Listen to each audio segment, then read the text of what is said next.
So I got another question today from one of our watchers saying to me that aging is not for cowards. Do I have any advice about it? We'll put my advice aside and just have a conversation about aging. It's definitely something that I think about a lot. Those of you who know me hear me talk about it all the time. I always get accused of being young, but in my own mind, I'm growing old. I'm 57, and so I've done a lot of thinking about it. And the primary way that I process this in my mind is, number one, I know that this body isn't going to last. So I really frame the way that I live in that way, so that when I see, new signs of aging showing up, I don't despair at it at all, actually. I've turned it into rather a humorous thing, and to talk about how my body is melting, the constant pull of gravity is pulling everything down.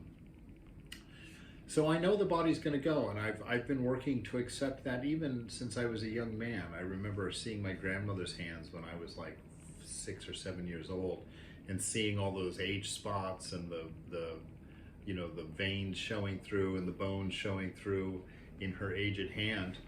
And I remember sitting in the back seat of the car next to her and holding my hand next to hers and seeing how young and smooth mine was.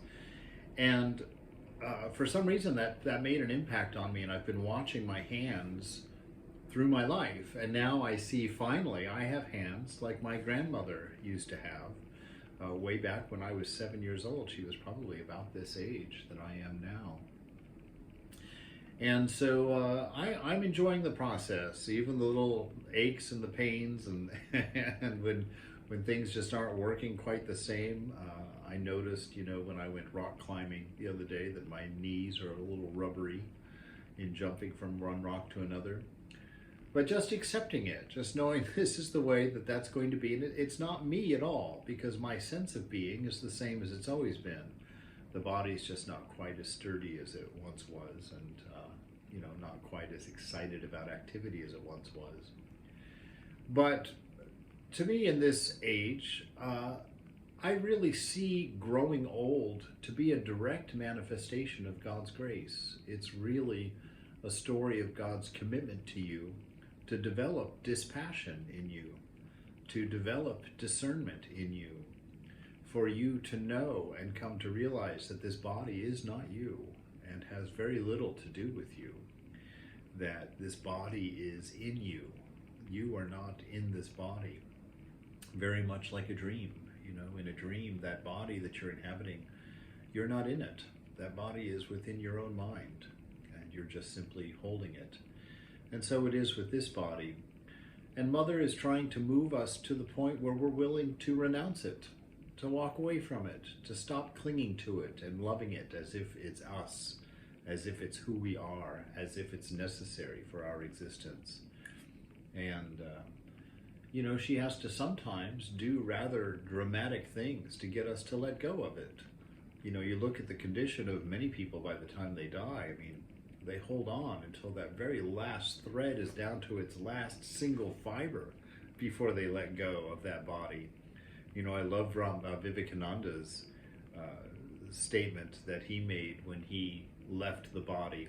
And I think he visited Raja Maharaj or something on the way out after he had left the body, and he says, "I've spat the body out."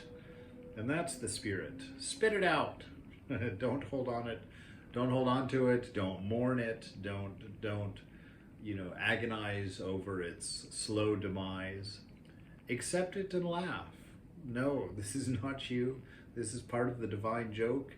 It's that beautiful manifestation of grace, preparing you for freedom, preparing you for moksha, for your realization, training you, turning your body into something that finally you'll want to let go of it. You won't want to cling to it anymore. And to take that into heart, accept that, and live. And do the work spiritually so that you can have your bliss without needing to get out of a single chair, without needing to be entertained, without needing to touch the thermostat, without needing to change the channel, without needing any form of entertainment. I always remind people of my times with Swami Asitananda and watching him at the Olima retreat up in Northern California. And to see that, in the end, he couldn't move. He sat in the same easy chair to sleep and to spend his day. His hip was broken at one point, and then he had bone troubles, a bone infection in his feet at another point, and he couldn't move. And every time I went to check on him, he would be sitting there with a rather blissful smile on his face, content to be there. And I remember thinking to myself, as a brahmachari, as a novice, thinking that's what I would like to have from this spiritual life. The ability to have contentment without reason and without condition.